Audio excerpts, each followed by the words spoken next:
Hey YouTube friends and family, welcome back. Just Christina here. Today we're going to review this very small pamphlet. It's just really a fold out, and it's by William F. Jasper. He wrote this for the John Birch Society, and this publication came out in 1995, and it is entitled Why Not World Government? Now, before you leave a nasty comment, please understand that this is an argument against the favor of world government, and it cites some very important and poignant examples of why it's a bad idea. So let's get into it very briefly. Why Not World Government by William F. Jasper. World peace through world government and world law. It is an ancient ideal that has fastened itself mightily on the minds of men in many ages. Never before, however, has our human race been so close to inaugurating this utopian ideal, to establishing and empowering government on a planetary scale. But our planet and our age have had more than passing acquaintance with utopias empowered. And without exception, the promises of the utopian dream have yielded to dystopian nightmares. The tens of millions of victims of Lenin, Stalin, Hitler, Mao, Ho, Kim, Fidel, Pol Pot, Amin, Lumumba, Gaddafi, Khomeini, and dozens of other utopian despots cry out to us. They warn us against the utopian siren call. They warn us of the fundamental truth embodied in George Washington's definition of government. Government is not reason. It is not eloquence. It is force. Like fire, it is a dangerous servant and a fearful master. World government, of course, would necessitate world force, unprecedented power on a global scale. Make no mistake about it, this is what the advocates of an empowered United Nations are really after. And what is most disturbing is that they have very nearly succeeded in grasping hold of this power, without most inhabitants of this planet even having the slightest idea of what is being planned for them. Calls for world government. Since World War II, calls for world government and an end to national sovereignty have proliferated, usually emanating from individuals associated with organizations such as the Council of Foreign Relations, CFR, and the World Federalist Association, WFA. Below are but a few of many examples that could be cited. In 1950, a preliminary draft of a world constitution authored by CFR globalist Robert M. Hutchins and Rexford G. Tugwell and others was introduced in Congress by Senator Glenn Taylor, a Democrat from Idaho. That's embarrassing.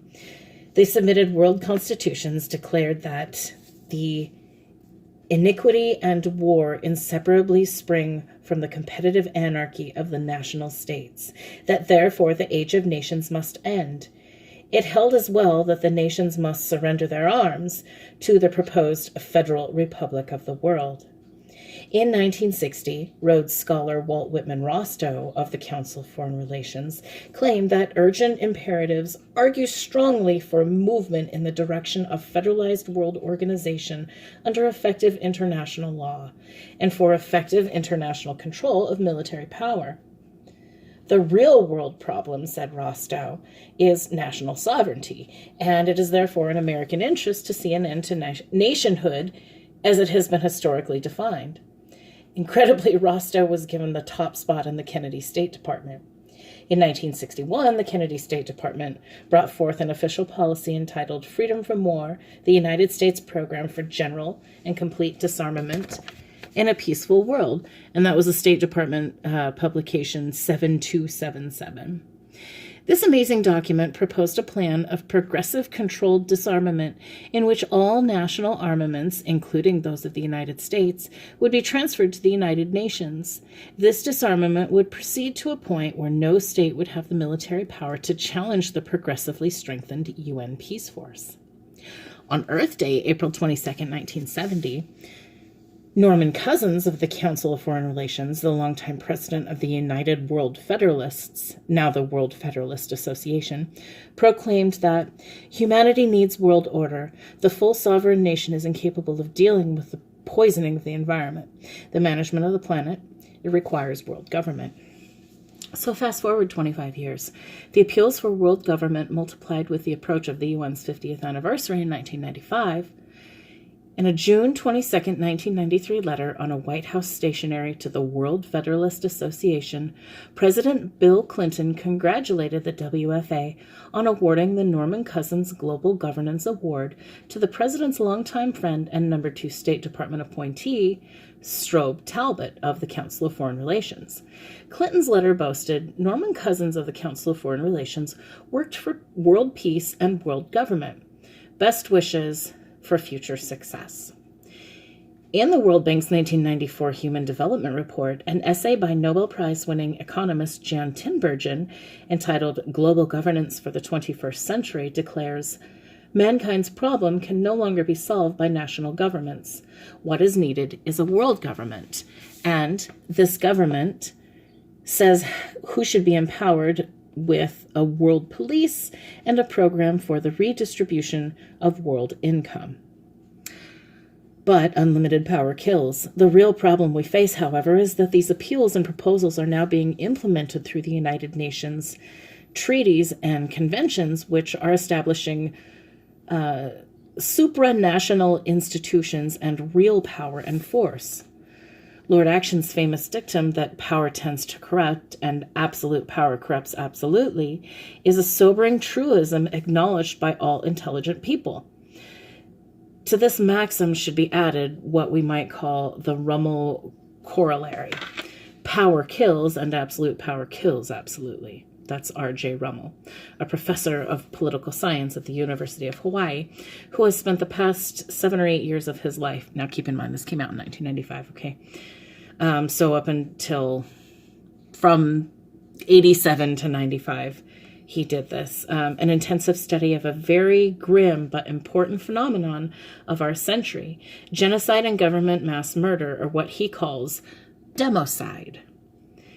He has thus far produced 4 powerful and harrowing books, the latest volume being entitled Death by Government, Transaction Publications, 1994. The more power a government has, notes Dr. Rummel, the more it can act arbitrarily according to the victims and desires of the elite, and the more it will make war on others and murder in foreign and domestic subjects. The more constrained the power of governments, the more power is diffused, checked, and balanced, and less it will aggress on others and commit democide.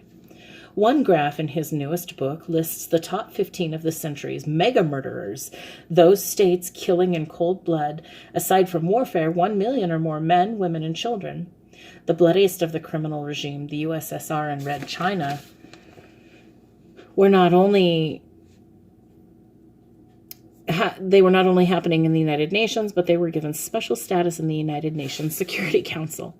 The UN could and does accommodate these mega murders because the rule of law in UN terms is radically fundamentally different from the rule of law that is understood by the American founding fathers and as embodied by our Constitution.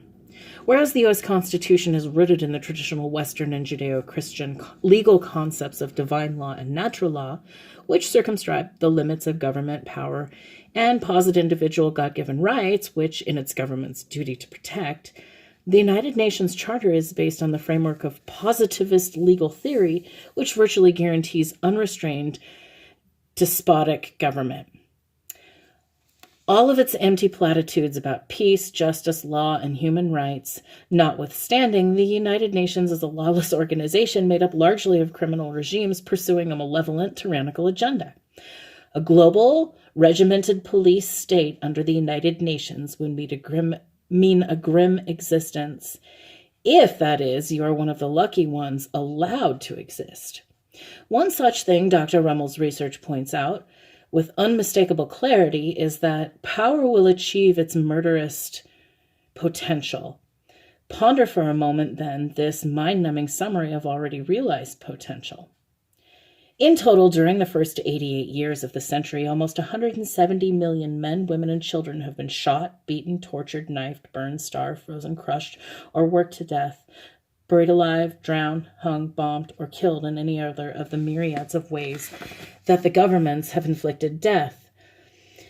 They have murdered helpless citizens and foreigners. The dead could conceivably be nearly 360 million people.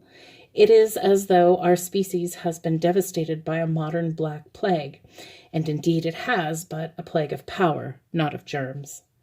Surely the human mind cannot even begin to conceive the enormity of the global slaughter that would certainly accompany the plague of power, issuing from a world government under any entity other than God himself.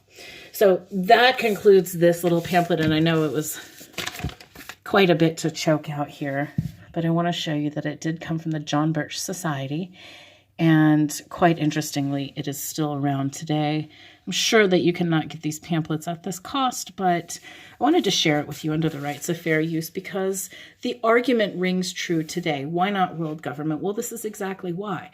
And they're arguing against sovereignty, which is one of our most sacred things that we have in the United States.